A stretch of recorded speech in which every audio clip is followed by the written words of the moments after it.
Le rapport que la Torah entretient avec la beauté, il est extraordinaire. Puisqu'on a des contradictions, vous savez que le texte de Talmud, il n'y a pas de grand texte de Talmud, il n'y a pas de texte talmudique où il n'y a pas de contradiction, parce que la vérité, elle passe par le dépassement des contraires. Et on voit dans le Talmud un rapport à la beauté tout à fait contradictoire, puisque d'un côté on nous dit la beauté, attention à la beauté, ça rend idiot. Être beau, ça rend idiot.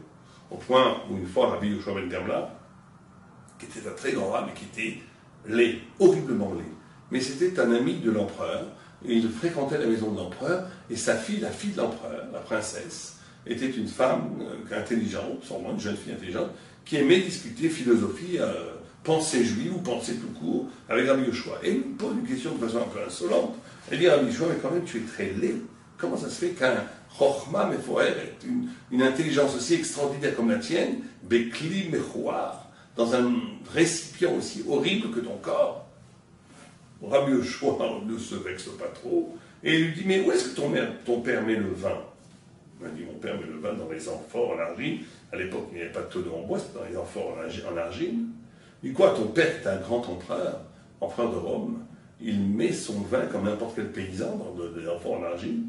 Où faut-il les mettre, demande la princesse. Eh bien, il faut qu'il les mette dans des amphores en or, dans des jarres en or et en argent. Elle s'exécute. Et très rapidement, au bout d'un mois ou deux, quand le roi se fait servir du vin par le sommelier, le vin a tourné parce que tout le monde sait que l'or et l'argent, c'est très mauvais pour conserver le vin. Et à ce moment-là, fou furieux, de colère, il dit à son sommelier, il dit, mais c'est ma fille qui a demandé. Et sa fille dit, mais c'est Rabbi Yoshua. Rabbi Yoshua, il explique. Il dit, je voulais simplement donner une bonne leçon à ta fille.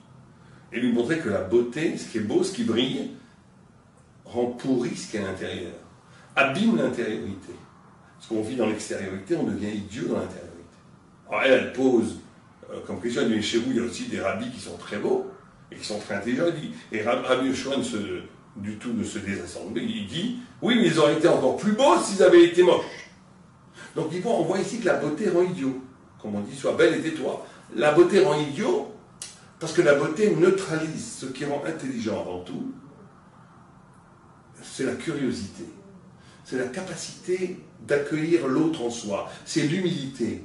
C'est le fait que je suis intéressé par quelque chose qui n'est pas moi. C'est la capacité d'intégrer l'altérité, ce qui n'est pas moi, en moi. Quelqu'un qui est beau, il devient lui-même son propre sujet, tout le monde le regarde, donc il ne peut plus voir les autres, donc il devient complètement fermé, il devient idiot.